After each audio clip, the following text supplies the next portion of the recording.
नमस्कार, मी सौ विद्या संजय शहाणे.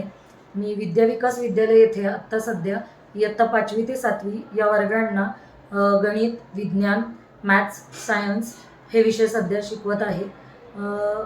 Mind mapping ही concept आम्हाला कार्यशाळेद्वारे अतिशय उत्तमरित्या आत्ता शिकवलेली आहे.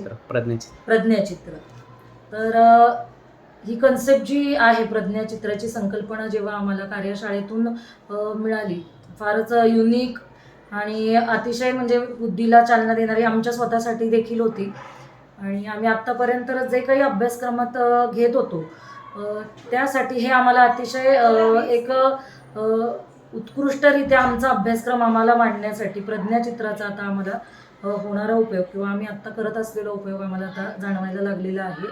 कार्यशाळेनंतर असं लक्षात आलं की जे विज्ञान शिकवतानाचं किंवा परिसर अभ्यास इयत्ता 5वीसाठी शिकवताना किंवा इतरही गणितातलेही काही घटक शिकवत असताना प्रज्ञाचित्राचा उपयोग करून काही गणितातले नियम, गुणधर्म ते देखील आपण या पद्धतीने अगदी थोडक्यात मुलांना कसे लक्षात राहतील यासाठी आपण याचा अतिशय उपयुक्तपणे आपण याचा उपयोग करू शकतो.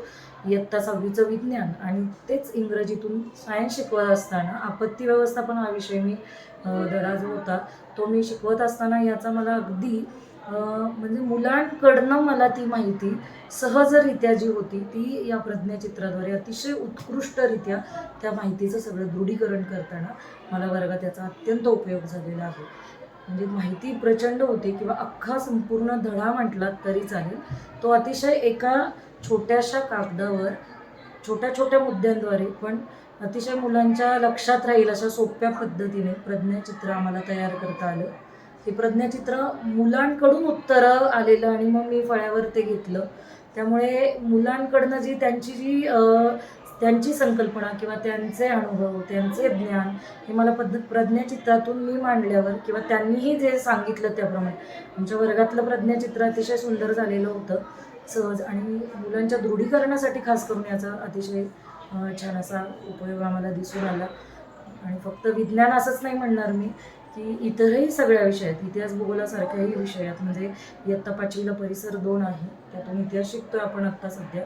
मग इतिहासाची भौतिक साधनं, मौखिक साधनं जो आमचा आधी झालेला होता अभ्यासक्रमात, पण आम्ही आता प्रज्ञाचित्रातून आम्ही नवीन पद्धतीने ते परत एकदा घेतलं की काय काय मौखिक साधनं आहेत. आता याच्या आधी कसं होतं की आम्ही वर्गीकरण या पद्धतीने त्यांना ते शिकवलेलं होतं की मौखिक साधनं, भौतिक साधनं आणि लिखित साधनं ही वर्गीकरण केलेली होती वेगवेगळी.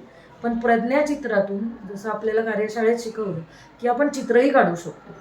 तर अगदी नाणी वगैरे मुलं सहज काढतात.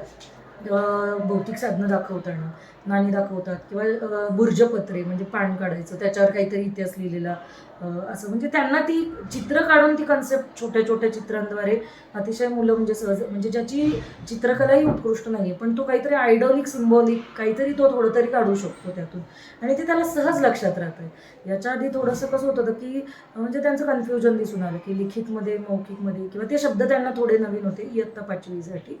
पण प्रज्ञाचित्राचा उपयोग केल्यामुळे की असं दिसून आलं की कन्सेप्ट पूर्णपणे संकल्पना दृढीकरण होतीये आणि ती लक्षात ठेवायला ते मुद्दे सगळे सोपे जातात.